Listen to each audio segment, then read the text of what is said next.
You're listening to the Options Insider Radio Network, the home of the Options Podcast. For more quality options programs, visit theoptionsinsider.com or search for Options Insider Radio Network in your podcast provider of choice. Listeners can also access all of our programming through our mobile app available in the iTunes and Google Play stores. Select programs are also available via live stream at mixlr.com/options-insider. That's mixlr.com/options-insider. Don't forget to follow along with your favorite programs and submit your own questions for the hosts at twitter.com/options, stocktwits.com/options, facebook.com/theoptionsinsider, or via questions at theoptionsinsider.com.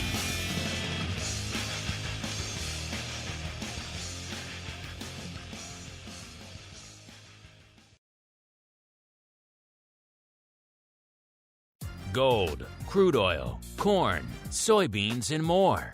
With so many tradable products, the futures options market can be an intimidating place. How can you possibly keep track of the latest trading developments across so many different products? Don't worry, we've got you covered.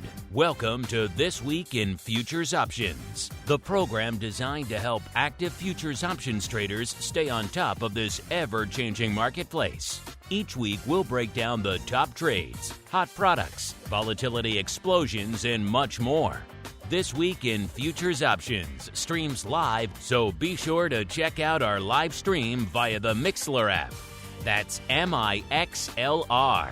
Or join our live chat room at mixlr.com/options-insider. Whether you're an experienced veteran or a newcomer looking to separate the wheat from the lean hogs, This Week in Futures Options has the information you can't find anywhere else.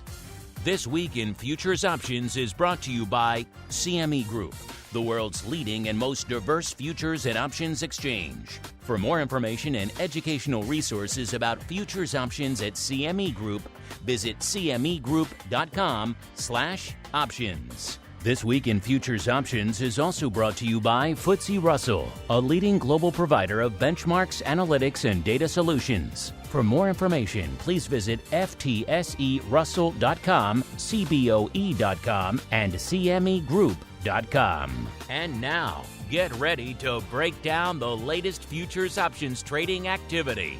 It's time for This Week in Futures Options. All right, everybody. That music means it is time once again for TWIFO, This Week in Futures Options, a program where the name says it all. We break down the week that was and indeed still is from a futures options perspective. So we'll go out and explore some of these other hot markets, see what's going on, maybe in ags or rates or metals or equities. You never know who's going to make it on the show. Crypto, energy, you got to tune in every week to find out. My name is Mark Longo from theoptionsinsider.com, as well as, of course, on the ever-exciting network. You guys know where to go to join us live and get all the other exclusive shows and everything else we do. Theoptionsinsider.com/pro, or if you're really cool, theoptioninsider.com/secret club. Unfortunately, this is our final show for the week here. Don't blame me. Blame the holiday tomorrow, cutting everything off. But we'll be back again next week with our usual assortment of fun out there for you folks over there. And of course, however you listen live after the fact, hit us up. Questions, comments, insights, pearls of wisdom. We do love to hear from all of you guys and gals out there. And let's see who we're hearing from on the show today. There we go. Uncle Mike TOSAW from St. Charles Wealth Management. Uncle Mike, are you there, sir? I am here. All right, perfect. I know the Skype gods have not been smiling upon you of late, but I'm glad to see that you are able to join us here for the penultimate TWIFO of 2021. A mad year indeed, sir. But you know what time it is now, Mr. Uncle Mike. It is time for the movers and shakers. It's time to find out what's rallying on the light side and falling to the dark side at CME Group this week. It's time for the Movers and Shakers Report. All right. Mr. Uncle Mike, you know what I'm going to ask you now. This is, of course, the Movers and Shakers Report, listeners, where we break down everything moving to the light side, a.k.a. the upside, and to the dark side over there at CME Group this week. So, Mr. Uncle Mike, if you are prepared, if you are ready, where should we begin our journey this week? To the light side or to the dark side, sir? You know what? It's the last episode of the year. Let's go to the light side. Second to last, the penultimate. Next week will be the last, but second to last is still an important position. I'm glad you could make it on for us. All right, light side. I had a feeling you'd want to go light side this week. And our light side seems to be dominated by a product category this week. You can probably pick it out in a few seconds here, listeners. Number 5 is lean hogs, up 3.92%. It was number 1 in the same direction last week, up almost 10.5%. Number 4, our old friend, the Russell 2000, back to the light side this week, up 3.92%.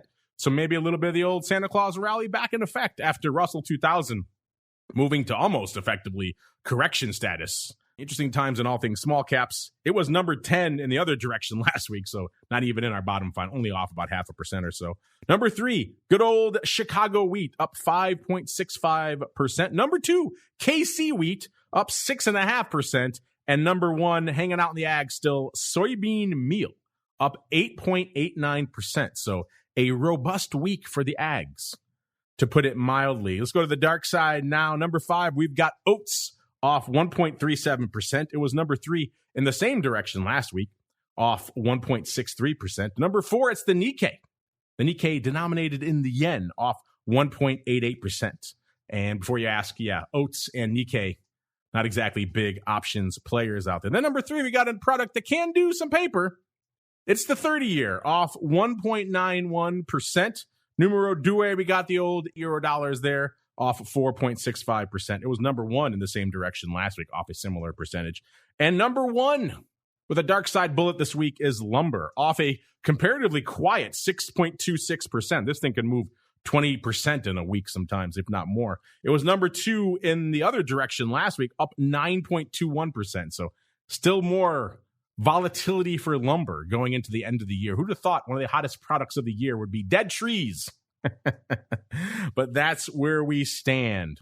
Now, Uncle Mike, this is usually the portion of the show where I ask our guest where we like to go first. But because we have the 30-year here in our dark side, and because I know you love yourself a little bit of getting on the boat with the 10-year note, and because our chat's already getting ahead of me, we got Age of Delaquarius in there saying, my first live TWIFO. Well, first off, welcome. Then he says, I hope you discuss interest rates on this show. Well, that's a trifecta. How can I fight against that? So let's start off in the world of rates. It's time to find out what's rallying on the light side and falling to the dark side at CME Group this week. It's time for the Movers and Shakers Report. All right, everybody. Welcome to the world of rates. You guys know where to go to follow along with the journey. You could do it if you're listening live. You could do it after the fact. Whenever you're listening to this fine program, these reports are always live. You can always check them. You can check them at 2 a.m. on Saturday if you are so inclined. Whatever floats your boat, head on over to cmegroup.com/TWIFO, TWIFO. That's the best way to go. You can also go /TWIO. Some web designer thought the name of the show was This Week in Options for some reason. He forgot to add the futures. So both of those will work, TWIO, TWIFO. Both of those will get you to our reports. Once you're there, listeners, go to that drop down there for the asset class and scroll almost all the way down to the bottom to interest rates. Then we're going to go to U.S. rates. And then from there, you'll see a whole bunch of product categories, including the 30-year and Uncle Mike's favorite product, the 10 years. Mr. Uncle Mike, let's start there. You've been talking for a while now in some of our other programs, the option block, about how you haven't maybe been seeing the move in the 10-year that you would thought that would be commensurate with the sell-offs and some of the moves we've seen in the broad equities. So let's start there. First off, explain to our audience, why are you so fascinated these days by the 10-year note? And then B, what are you seeing out there of late, sir? Well, I think that we haven't seen the rally in it from the sell-off, because the sell-off actually didn't happen in the stock market. So we had a little bit of inverse movement, which we'll have at times. But overall, the market came back. Everything is awesome again in the stock market. So with the 10-year note, it is more of a channeling product. Stocks are more of a trending product, but with the 10-year note, I think I saw something on social media recently showing the S&P prices over the course of the last 10 years, and then the yield in the 10-year note over the last 10 years, and then the difference in the yield has had a movement. And of course, it had more at certain times because it's kind of cherry picked some times, but the range was roughly 20 basis points, whereas, of course, the S&P has had a tremendous movement to the upside. But in terms of what I'm looking at, I think the 10-year note's going to tell us a lot of things over the course of the next 12 months or so, just because of the fact that we have 3 rate hikes in theory factored in with the Fed. I believe last I looked at the Fed funds futures, I think we had 70 basis points as the likely raise for the Fed over the course of the next year. I'm not sure. I don't follow it too closely, but that was when we were discussing it yesterday with someone else. And so ultimately in the stock world, the S&P E-mini is like the king of all what moves and what makes the world turn, so to speak. And in the bond world, it's a 10-year note. So that's why I am very fascinated by it and why I look at it, because of the fact that if we were to have a major sell-off in the stock market, typically a lot of times we have a lot of buying in the bond market because we have to have that money go somewhere, and oftentimes it is a rush to safety, if you will. Now, what's happening with the 10-year note right now, I think it's pretty interesting, is if you look back to August, we still haven't had the highs of it that we've had since late August. But we have had several bottoms, and I'm just looking at the March contract right now. We bottomed out with a low about a month ago on November 24th. We're at 128, low to 128s. And then now we've rallied. The high since then was 3 days ago when we were over the 131 level, and now we're back at the low 130s with it. So on this, you could argue and say that maybe this is just a little bit of a pullback from the rally in the 10-year note. But what I'm thinking is happening right now is that it's just staying within the range with which we've been in. We've been pretty range bound in the 10-year note, I would say, ever since early October. And we're towards the top of it. We were at the very top of it, or we did kind of break through it 3 days ago. But we've come down a little bit, but we're still near the upper end of it as we're going. Now, it didn't seem to make a major move when the Fed said that they don't want to use, I'm trying to think of the word, transitory inflation anymore. They don't want to use the word transitory anymore. So the 10-year note did not have any major drop-off or any major rally on it. So apparently when the stock market rallied off of transitory, it really wasn't, it seemed to maybe relieve the stock market for a little bit. Oh, thank God, transitory is no longer in existence. And then it sold off the next day in the stocks. 10-year notes just kind of stayed fairly range bound. So I like where it's at right now from the standpoint that it's range bound. And what I've been doing a lot of lately for the fixed income section of what I've been doing with my clients is I've been selling premium, been selling covered calls, short puts, and I think it's been great as an alternative to just simply investing in bonds from a portfolio standpoint. Right now, as anyone that hasn't been under a rock for the last 15 years knows, is that yields are not very high right now. And in the 10-year note, we're sitting at roughly 1.4 and some change. And so in the 10-year note, where the yields are you're not going to get rich investing at 1.4% annually over a 10-year period. But what you can do is you can sell covered calls while owning it, or you can sell short puts. You can create your own yield and you can make it significantly higher. And that's what's really exciting me about the 10-year note at this stage, is that if you go anywhere to any financial publication, the hunt for yield. And so oftentimes where people are looking for more yield is that they're tending to go more towards preferred stocks or higher yield bonds, aka junk bonds. But I think it's more prudent, and I'm not saying you shouldn't do those things I just mentioned, but I think another significant section of your bond allocation should be in short premium government treasuries. And I think it's a great time to be doing that by comparison to just simply owning bonds. Let's see what's lighting it up today in Uncle Mike's favorite product, which is the 10-year note, and actually doing some paper this week. You know, the mid to longer portions of the yield curve may seem sleepy, but they do a lot of paper over there at CME. Right now, the 10-year closing in on 1.5 million contracts out there. And of that, nearly 31% in the contract that's going out today.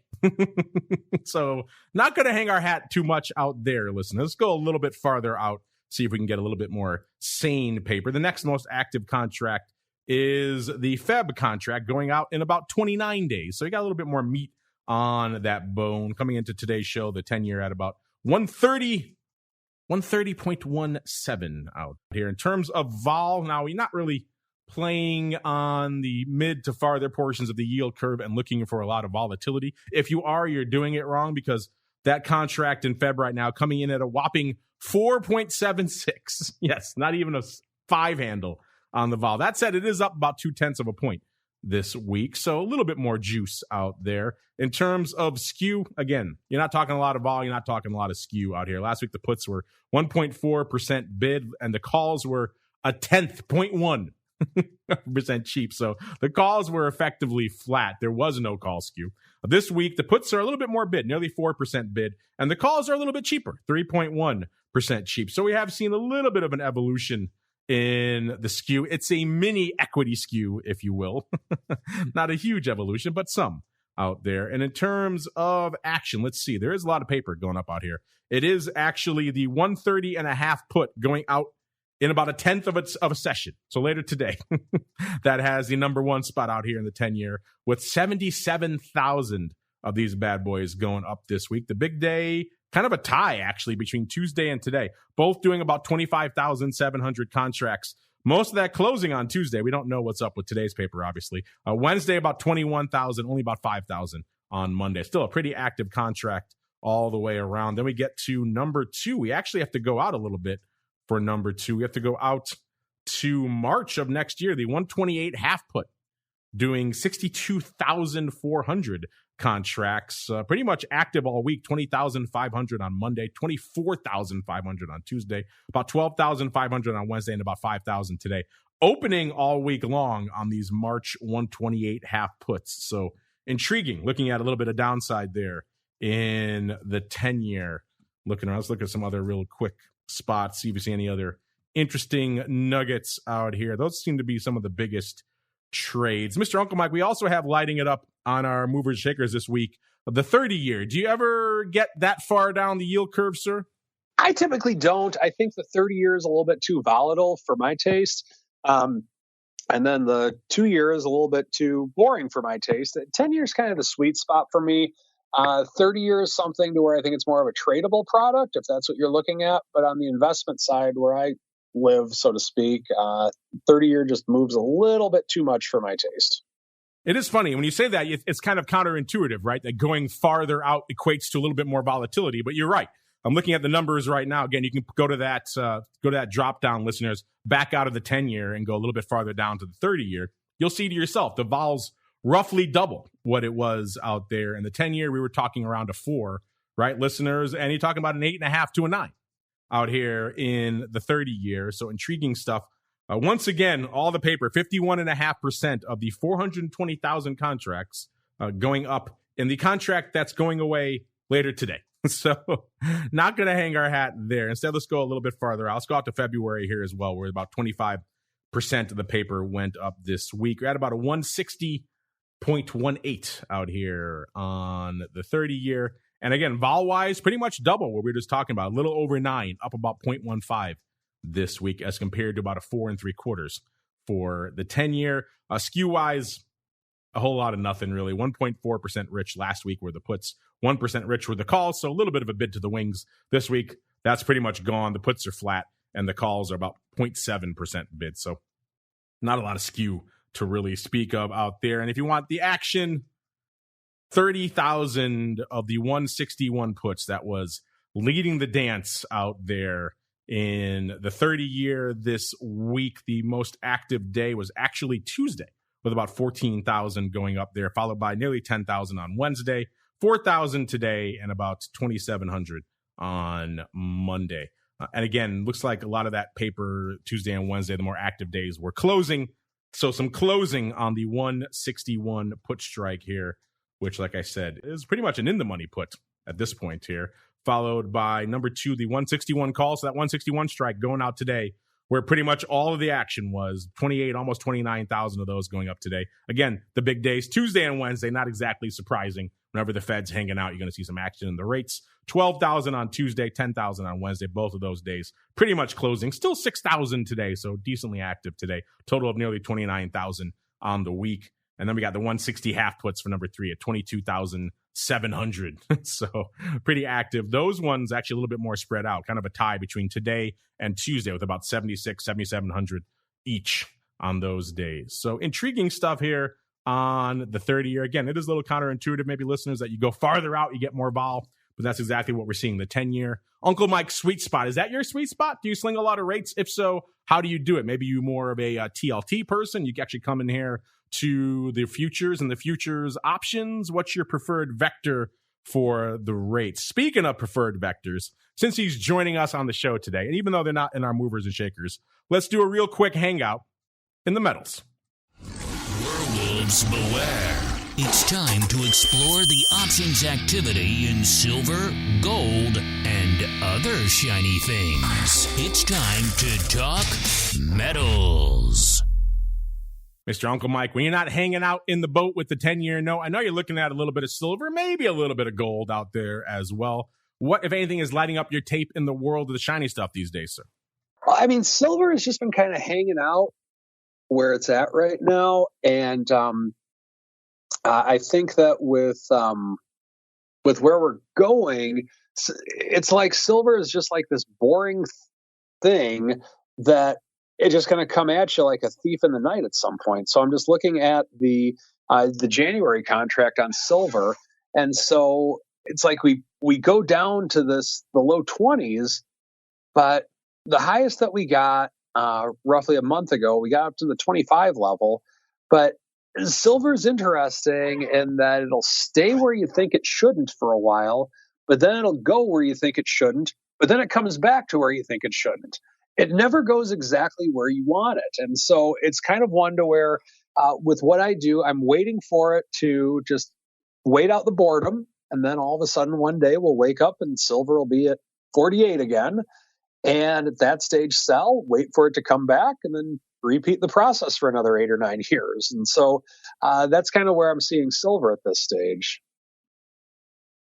Another 2-year collar we can all look forward to sinking our teeth into out there. Speaking of metals, interesting data we always recommend. We've had Eric Norland and Blue and the rest of the research team over there at CME on the show many times. Eric Norland was coming out with an interesting piece right before all this Fed stuff early in December.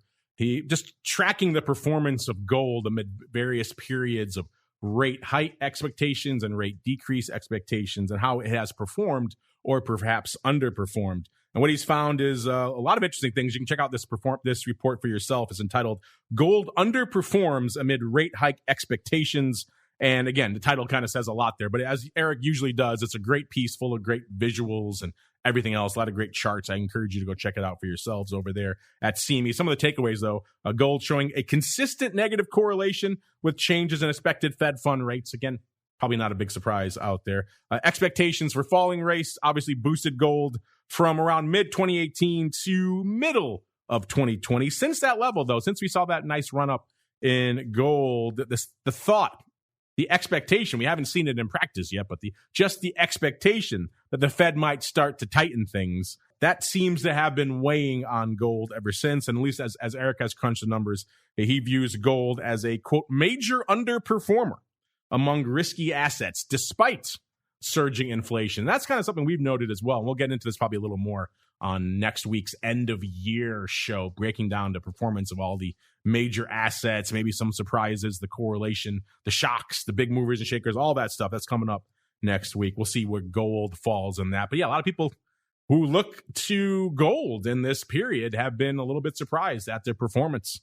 and maybe some of that money flocking into crypto. That's been a popular play in the inflation era, and maybe some of that siphoning off the luster for gold. Not sure really why this has underperformed as aggressively as it has, but the numbers don't lie, and gold has underperformed. Let's look really quickly since we're talking about gold. Uncle Mike just talked about silver. Not a lot blowing the doors off in silver this week. Gold doing a little bit more action, a little bit more paper as well. 75,000 contracts on the tape for the shiny stuff right now. If you're wondering, gold at about an 1810 coming into today's show, up about 5 handles or about a little over 1/3% on the week. And in terms of where the action is, unlike an equity, the gold paper goes out a little bit. Goes out to about a month to the Feb contract. We have about 33, almost 34 days left to go. That's where 31.5% of the paper went up this week. That's also where we're going to hang our hat this week. The gold vol, I've been talking about this a lot on the crypto show if you haven't heard it. Crypto vol starting to perform a lot like gold vol and other precious metals vol, where it will hang out in a range for quite some time, then might have a nice sharp move, but it's very short-lived and it comes right back to that range again. We're seeing that in gold. Gold hanging out at about 12.55 right now, off about 1/3 of a point. So you're still talking roughly 3x the vol of the 10-year, but it's not an equity, nor is it a crypto or anything else like that. We're seeing much lower levels of vol. You're talking Bitcoin, you're talking a 70 to 80 vol. ETH, you're talking threatening triple digits. Not quite there on the gold front. In terms of skew, last week the puts about 0.75% rich. This week, about 0.2% actually cheap. So swinging nearly a full point in the other direction. The calls last week were where the action was, 2.8% rich. This week, catching a bid, 3 more points, 5.8% bid now were the calls over that fairly anemic 12.5 vols. I mean, you're not talking a ton of vol to begin with, so 6% premium or so isn't a ton. But still, it's showing where the interest is out here, and it's to the calls right now, which is what we typically see out there in the metals. And in terms of calls and where the action was this week, the most active contract in gold, which is interesting given that we're about an 1810 right now, and what Eric was just crunching the numbers for with underperformance. The 1900 calls were leading the dance with about 5,000 contracts on the tape. Almost all of that going up on Tuesday. About 3,300 going up on Tuesday. Slightly closing. The rest of the day is kind of light, so it's pretty much all on Tuesday. We also saw the 18 halves going up that day 1,200 times, so maybe a bit of a ratio. We do see some weird upside ratios going up in gold, even though this one doesn't seem to line up that well. Following the 1900s, let's see, that was really where most of the action was. Then you got to go back to the 17 half puts that are going out in about 5 days in January. Those did about 2,300 contracts. Kind of even throughout the week, about 700 contracts a day, except for Monday, where they only did about 21. So a little bit of back and forth. So not a ton of weird stuff. Let's go a little bit farther out. Sometimes in gold, we see these funky upsides, the 2400s were trading yet again, this time in June. So maybe some funky verticals. Let's see. The 2400s went up 1,030 times on Tuesday, and most of that was closing, followed by 532 of the 2100s. So a bit of a funky 1x2. Both of those were closing, though, so it looks like maybe someone taking off a bit of a funky 1x2. At the same time, also opening on the 27 half and 32 half strikes, 1 by 1. So maybe a 500-point vertical. They close the ratio and they open a 500-point vertical. 32 half by June of next year. That would be an impressive level for gold, but again, crazier things have happened. Speaking of crazy things, Mr. Uncle Mike, sir, where do you think we should hang our hat next? So let's see. So we've already done the light side and the dark side.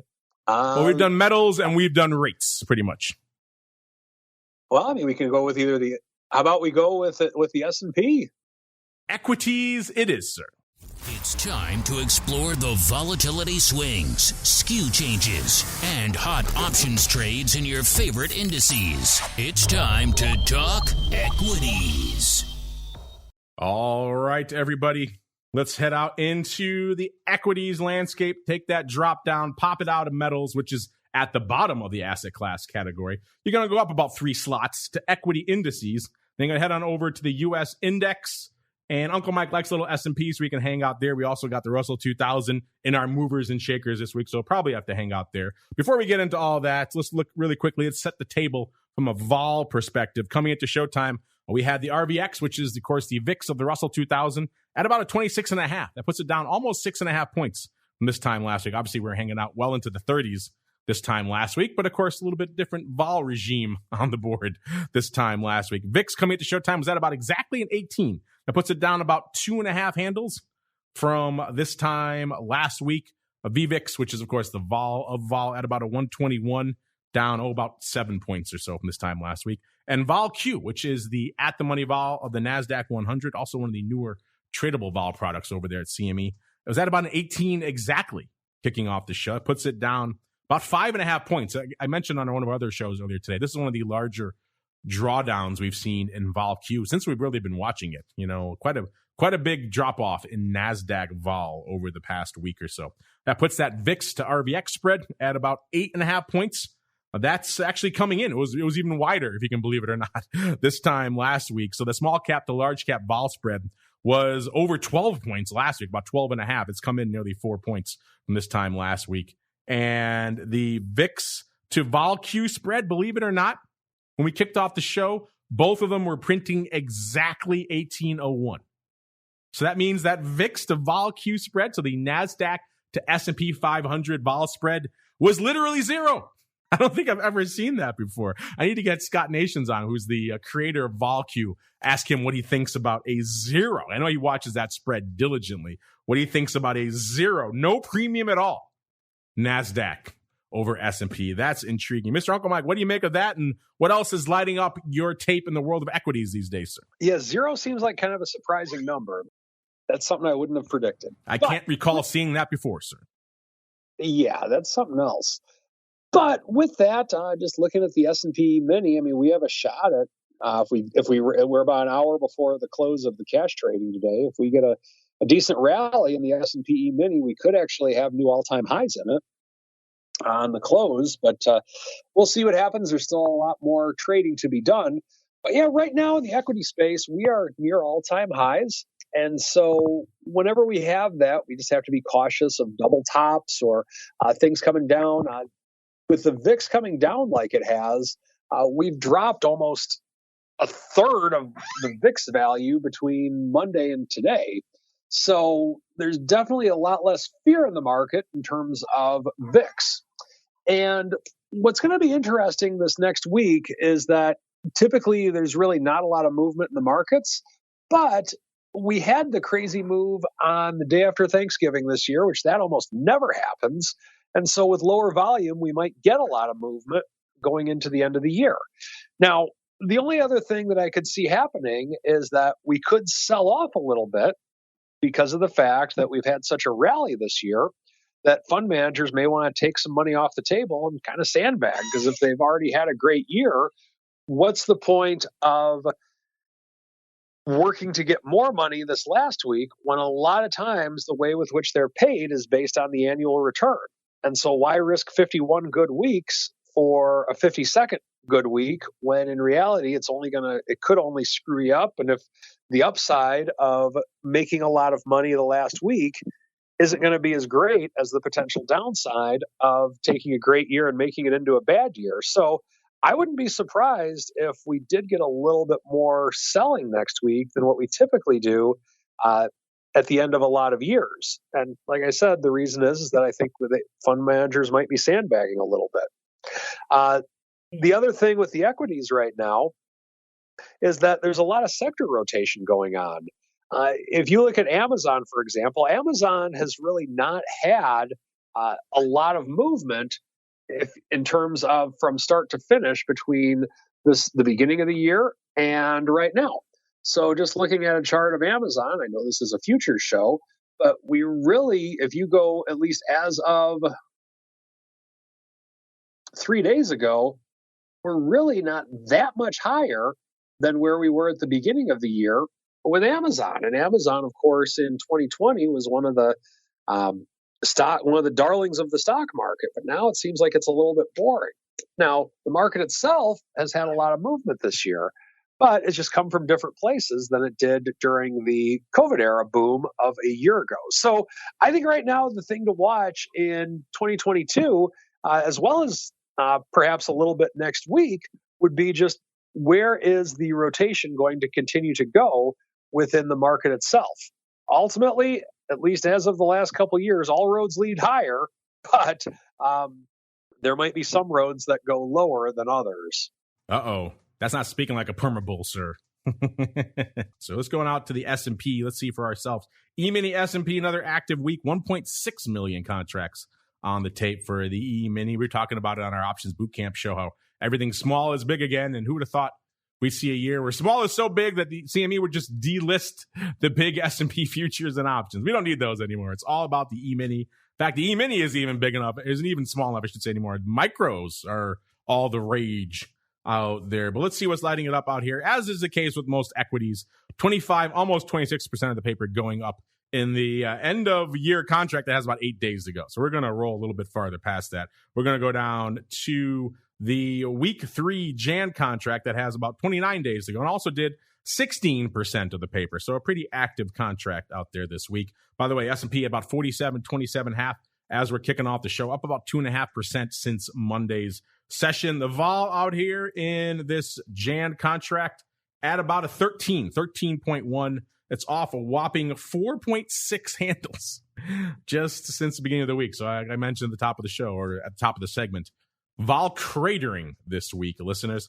Again, and looking at these skews, this is why we're saying it gets interesting when you're looking to hedge and do things out here, because the puts last week were 24.8% rich. Now, you got that 13 vol that isn't that high. That's one of the reasons why these numbers can get so astronomical. But still, you're talking about a 25% premium if you want to go buy a 25 delta put right now. And it gets even higher this week, nearly 27%. So puts getting more bid. Calls last week, 15.3% cheap. This week, 21% cheap. So I guess the good news in there is calls are cheaper if you are so inclined.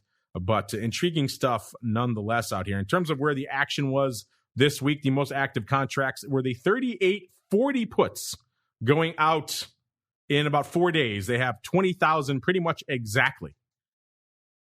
Actually, we have the 3965 puts doing 34,000. That makes a little bit more sense. 34,000 sounds like a more of a number one spot, followed by the 4100 puts doing 30,000 contracts, and then the 3975s doing 22,000. Before we get to the 3840s doing 20,000 there. So that makes a little bit more sense. And looks like my data was a little slow to update there. So intriguing stuff out here in the E-mini. But before we head out to equities, I did mention we actually have the Russell 2000 actually breaking into our movers and shakers this week at number 4, up nearly 4% on the week. I know a lot of you have been pretty active and watching all things small caps out there, doing pretty active paper this week as well. About 25,000 contracts on the tape coming into showtime. Let's look really quickly here. The most active contract out here, actually, again, the week 3 Jan contract, 29 days to go. That's interesting how that contract, that duration is getting a lot of interest in the equities right now. Let's see, we're at about a 2240 exactly right now in the Russell 2000. And let's see, the vol out there at about a 22.25 in that Jan contract. It's off 5 points this week. Put-wise, I should say skew-wise, last week, actually, not a lot of evolution in the skew. Last week, the puts were 17.2% bid. This week, 17.3%, so pretty much unched. The calls last week, 11.6% cheap. This week, 12.3% cheap. So calls a little bit cheaper. Just since Monday, the Russell 2000 up 3.3%. So obviously, if you go back to last week's show, it's up nearly 4%. And in terms of the most active contract, looks like it was the 18.5 puts. So again, we're at about a 2240 right now, and it's 18.5 puts leading the dance out here this week. Looks like they were pretty active all week long and mostly closing. So it looks like someone maybe getting the heck out of Dodge on the 18.5 puts here in the week 3 Jan contract. I don't see any reopening, so it's not like they're rolling. In the past, we've seen some out of the money put rolls in the Russell 2000. Not this week, just straight up closing on the 18.5 puts, perhaps deciding that was a bit of a bridge too far. And I can hear you folks out there. You're saying, hey, man, what about the ags? There's a ton of ags on the tape this week. So I hear you. We got to head out to the ags next. It's time to get our hands dirty exploring the latest options, trades, and trends in corn, wheat, soybeans, and more. It's time to talk ags. All right, out there, listeners, it's time to explore the world of ags. It starts with A, so it's easy to find on that asset class list. Go to the top of the list, which gets you to ags, of course. Then we're going to head out there to the grains and oil seeds. We're going to go to Chicago wheat first, because that was number 3 on our movers and shakers. We can go to KC wheat, it's number 2, but the Chicago wheat does more paper. So let's head out there first. By the way, if you're wondering how much paper is going up in the old SRW wheat, about 47,000 contracts on the tape right now. And of that, looks like almost half, 47.5% going up in this Feb contract that has about 29 days to go. If you're wondering where the heck is SRW wheat right now, it's about 815 and a quarter, up 40 and a quarter points, or about 5.2% just this week. So most of that move coming since Monday here on the old SRW wheat. And of that action, let's see, vol wise, what is the vol in wheat right now? It's actually 26. So pretty juicy, 26 and a third, actually unched. So the vol hasn't really changed this week.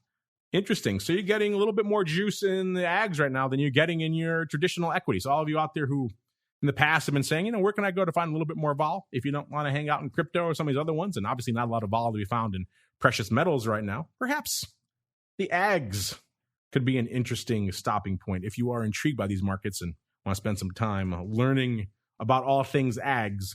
In terms of skew out here this week, we got not a big change. Last week, the puts 4.6% cheap. This week, 4.3%. The calls last week, 5.6% rich. This week, 3.3% rich. So a little bit of a decrease in the skew on the call front, puts kind of unched. And in terms of where the action was, let's get out to it's the 8-10 calls actually in March. So these are pretty much in the money calls right now. Actually, I take it back. 750 puts, 7.5 puts. We're doing the lion's share of the paper this week, doing about 2,300 contracts. Let's see, the big day was Tuesday, about 1,100. The rest of the week was pretty much even around 500 or so. And looks like mostly closing on Tuesday, slightly opening the rest of the week. After the 7.5 puts, we've got, looks like that's where the 8-10 calls come in at number 2 with about 1,600 on the tape. Let's see, the busiest days were Tuesday and Wednesday, about 600 on Tuesday, 660 on Wednesday. Looks like they were opening and closing both days, opening on Tuesday, closing on Wednesday. Maybe a little bit of a midweek trade, and then only a few hundred going up today here. Interesting stuff. We don't get a chance to hang out in wheat that often. Let's go check really quickly, since we're hanging out in the grains and oil seeds. Anyway, let's go to that same drop down, listeners. Let's go a couple of notches above it to our number one light side mover this week, which is soybean meal. So not soybeans, not soybean oil, but soybean meal, which actually does decent paper, about 60,000 contracts on the tape right now, listeners. If you're wondering, soybean meal at about a 401.90, so almost 402 out there right now, up 6.75% just this week. You go back to last week's show, you're up nearly 9%, 8.9%. So a nice little pop here for soybean meal. And because they like us, because it's not an equity, they did almost 2/3 of their paper, 64%, in the March contract that goes out in about 57 days. So we can easily hang our hat out there. Let's see, the vol in soybean meal also about a 25, so mid-20s for both the wheat and the soybean meal, which is kind of interesting. It's up about 0.5 point this week. So again, a little bit more juice in the ags these days, which may make it more intriguing for some of you out there. In terms of skew, a bit of an evolution this week. Last week, the puts were 1.4% rich. This week, 6.5% cheap. So a big swing on the puts. The calls also moving quite a bit. Last week, the calls 3.7% rich. This week, 10.5%. So that's quite a bid coming in on the call front. Let's see what was trading out here. Perhaps we can intuit a little bit. It looks like the par calls, the 400 calls, which are now the in the money strike, that was leading the dance all week long, doing nearly 5,000 contracts. The big day actually today, about 2,100. Yesterday, 1,400. Tuesday, about 1,000. Only a couple of hundred on Monday. Closing the rest of the week, we don't know what's happening out there today, but maybe there were some shorts, people getting a little bit spooked on that 400 strike, so they were buying them back all week as we got closer and closer. That would explain certainly why these calls got very bid from a skew perspective out here. Intriguing stuff. Followed right behind it by the 370 puts, about 4,200 of those going up this week. The big day for those, actually Monday, 2,300 going up, all of that opening, followed by, looks like about 500, 600 every other day of the week, and all opening all week long. So opening on the 370 put side, closing on the 400 call side, and maybe some folks legging into risk reversal, selling out those puts because the put wing got crushed and the calls got bid up here in all things soybean meal. And, I talked about it before. I said it's one of my surprises of the year. Let's do a real quick stop since we're hanging out in the ags anyway. If you go one notch below, listeners, you can see livestock there. And number 5 on our list this week for the movers, shakers to the upside is lean hogs. So let's head out there because that product's doing some paper these days. It's beating the pants off silver. Silver only does 18,000 contracts this week. Lean hogs, 38,000. So this is definitely a place where we can start hanging our hat from an options volume perspective. I know most of you don't follow lean hogs, so I'll just tell you, it's at about an 83.3 right now, up about a little over 3% on the week. You go back to last week's show, it's up nearly 4%. So a nice little move here for the lean hogs.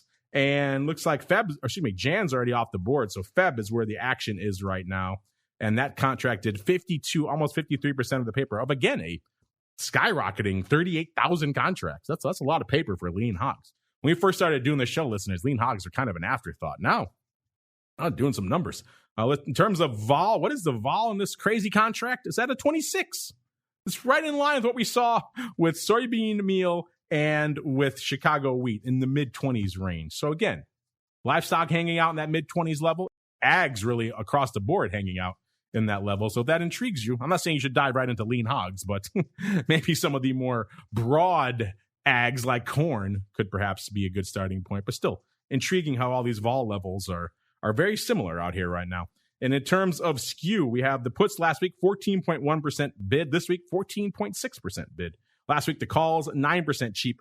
This week, the calls, 11.5% cheap. So calls coming in slightly, puts getting a little bit more bid as well. And in terms of the paper, let's see. The big dog this week are the 76 puts, 76 even puts. I said we're at about an 83.30 right now. The 76 puts were active all week long, about 2,300 total going up this week. The big day was Tuesday, 1,600 of them on Tuesday. Most of that opening, followed by a couple of hundred the rest of the week, of each day the rest of the week. Again, most of that opening throughout the week. So it looks like a lot of opening put activity on these 76 puts, maybe while those puts are getting ever so slightly more bid up. Again, there's not a ton of strikes out here, so some of the skew change you can read with a bit of a grain of salt, but still intriguing stuff. We also saw a lot of action if you go farther out all the way to Dees of the next year. We get the 74 puts doing about 1,200 contracts as well. So downside puts seem to be the order of the day out here in livestock. So there you go, a 3 for all you ag heads out there. But now it's time to get to some of you folks on the show. It's time for your futures options feedback. It's time for your questions, comments, and insights. It's time for Futures Options Feedback. Submit your questions at twitter.com/options, facebook.com/The Options Insider, stocktwits.com/Options Insider, or via questions@theoptionsinsider.com. You can also submit your feedback via our Options Insider Radio Network mobile app, available for iOS, Android, and Kindle Fire devices. You can even ask your questions live via our Mixlr chat room. So grab the Mixlr app or just search for Options Insider at Mixlr.com. That's MIXLR.com.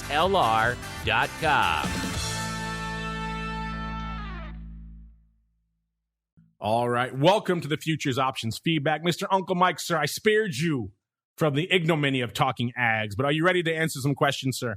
Absolutely.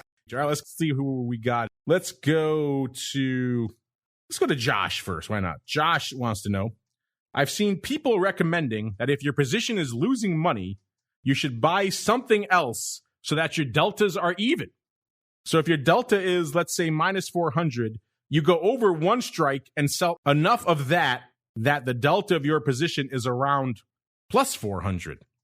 I don't get it. What does that do? Well, it's kind of hard to intuit what you're putting down here from your question, Josh. The way you word it is a little confusing. You say if you're minus 400, so you're short 400 deltas, and then you go over one strike. I'm not sure what you mean by that. Like, let's say you're short, I don't know, the 4,000 strike in the S&P, and then it blows through your strike to the upside. Are you going to go 4,005? Or are you talking about maybe going out, let's say, to the next cycle, maybe in the weeklies or maybe more likely in the monthlies. So going out a month and you may say sell more delta, but you want to get positives. You want to buy more deltas. So you want to buy back, let's say, a positive 400 delta so your delta works out to even. I'm going to assume that's what you mean by your question here, Josh, that you're legging into a calendar. So, Mr. Uncle Mike, is that how you read this question as well? Maybe you have a different interpretation than I do. And if so, what are your thoughts on legging into a calendar to try to do a quasi-delta neutral type of trading, sir? I think that's how I'm reading it as well. I guess it just depends on what you're trading. If you have that much positive delta in the first place, then you're probably bullish. And then if you're going to sell that much delta against it, what's changed that you're not that bullish anymore? So I think ultimately, if you're looking to just get out of the trade from a risk management perspective, I think it's simpler to just close out the position. But the second that you sell and leg into a spread, you've gone from being a bullish trader to a neutral trader that's trading time decay and volatility instead of movement of the underlying. So I'd prefer to just get out of the trade if it was going against you. Yeah, I'd have to agree. If you're fixated on delta, you're very directionally focused. And now you're talking about, as Mike said, you're not just trading delta neutral, which we used to do on the trading floor all the time, but we would use underlying to do that because it has no other Greeks with it. It's just straight delta. If I want to get delta neutral, I'll go buy 400 deltas in the underlying, and that makes me delta neutral. But what you're talking about is legging into a spread. So now you might be delta flat, but you have a whole other residual position that you've now put on. In your case, you're legging into a calendar. So in that case, if you're going to be long the calendar, again, it kind of depends how you put it on. But if you're buying farther out stuff, you're probably going to be long a traditional calendar. So you're long, let's say in our example, 1 month out, and you're short and near dated. So now you're short gamma, you're long vega. You have all these other things going on that you may or may not understand very well. So yeah, if that's your case, if that's your direction or delta is your fixation, you're maybe doing a little bit of near-term swing trading. You don't want to add to the complexity of your position just to get flat deltas. Just take the deltas off and live to fight another day. Again, I'm not a fan of, mixing these two things together. If you want to get your deltas flat, then use a product that is just delta. Don't add the ancillary things. If you start legging into spreads, you have to know what you're putting on as opposed to what you're just taking off. All right, let's go. We got time. Let's do one more here. Kind of a straightforward one, but maybe seemingly not. This comes from Jay Jonah. A lot of J names on the show today. Jay Jonah says, can you please explain the month codes used in futures options for your listeners? I find them confusing. Thanks and love the show. Well, I'm with you on those, Mr. J. Jonah. They are confusing. They are extremely confusing. And there is no answer as to the rhyme or reason as to how and why they exist this way. I have put that question to many different people. Why do we use these this way? And the answer is always, that's kind of just the way they are. So luckily for you, Jay, Jonah, and everyone else, if you are confused by these, you can find them very easily for yourself. Just type CME contract month codes into your browser, and it'll take you right to this page that has them and nothing else on it. It's a very straightforward page. It'll show you the exact codes, starting with Jan, which is F, going all the way through December, which is Z, and has everything else broken out in between. If you're confused by these, maybe you bookmark this page, or maybe even just print it out and cut out that little section that has the thing, and you paste it somewhere next to your trading screen so you could look at this, because it doesn't make a lot of intuitive sense. You might say, oh, D is Z. That makes some intuitive sense. And you say, yeah, but then November is X. So you're skipping right over Y. The year doesn't start with A. It starts with F, and it goes to G. It's not intuitive really at all. So I wish there was some helpful tip I could tell you, well, this is exactly why every month is the way this is. The answer is there really isn't a rhyme or reason to that. That's just the way it is. I'm with you. It sucks. It's an impediment for new traders to learn these products, but it's kind of the way it is. And so that's why I encourage everyone, just type in CME contract month codes. Maybe your broker does a good job of also explaining this content, but probably not. So just go straight to CME. They have it right there. Pull it up when you're trading, and it'll at least help you understand what the heck it is you're trading, which is obviously the first start of any trade. Mr. Uncle Mike, you have any words of wisdom you could pass on to Jay Jonah, who's confused about contract month codes in futures, sir?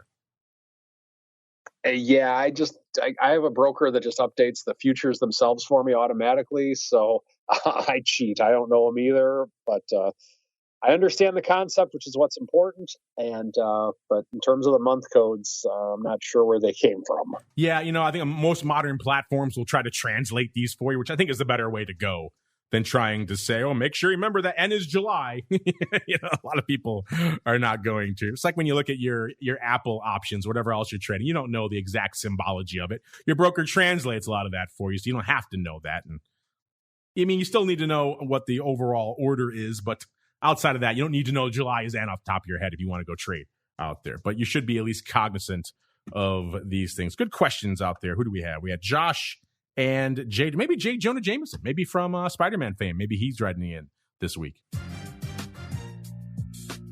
All right, listeners, that music means we've come to the end. Man, an hour flies by when you're talking futures options with the Uncleist of Mikes. But Uncle Mike, before we go, if folks have questions, maybe outside of the contract month codes, they want to hit you up about, maybe they want to talk silver or 10-year note, where should they go? What should they do?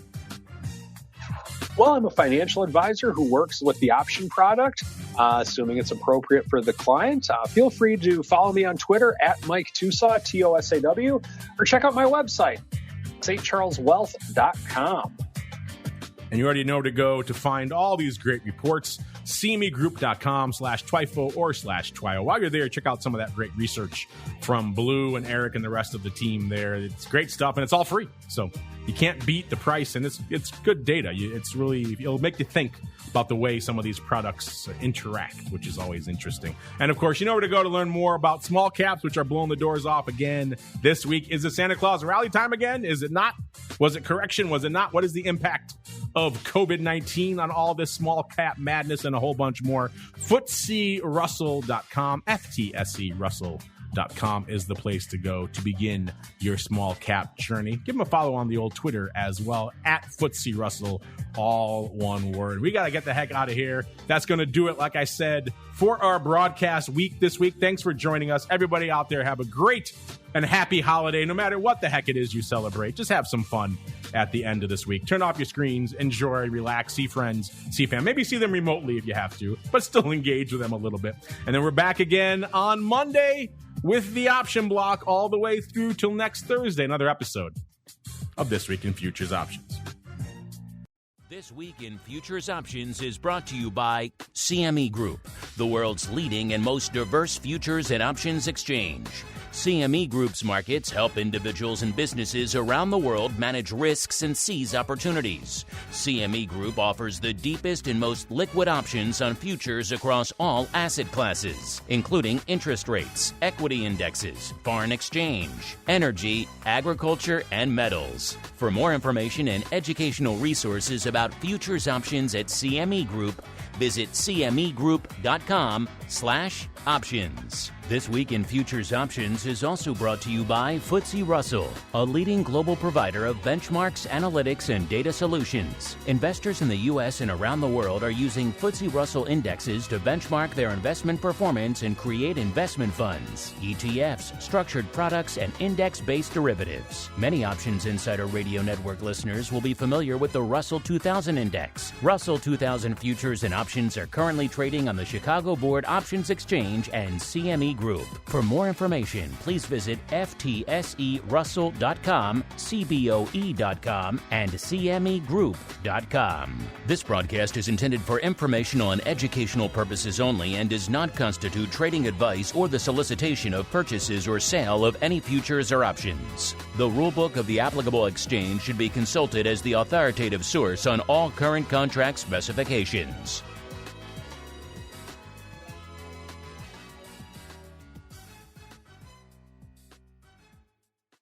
You're listening to the Options Insider Radio Network, the home of the Options Podcast. For more quality options programs, visit theoptionsinsider.com or search for Options Insider Radio Network in your podcast provider of choice. Listeners can also access all of our programming through our mobile app available in the iTunes and Google Play stores. Select programs are also available via live stream at mixlr.com/options-insider. That's mixlr.com/options-insider. Don't forget to follow along with your favorite programs and submit your own questions for the hosts at twitter.com/options, stocktwits.com/options, facebook.com/theoptionsinsider, or via questions@theoptionsinsider.com.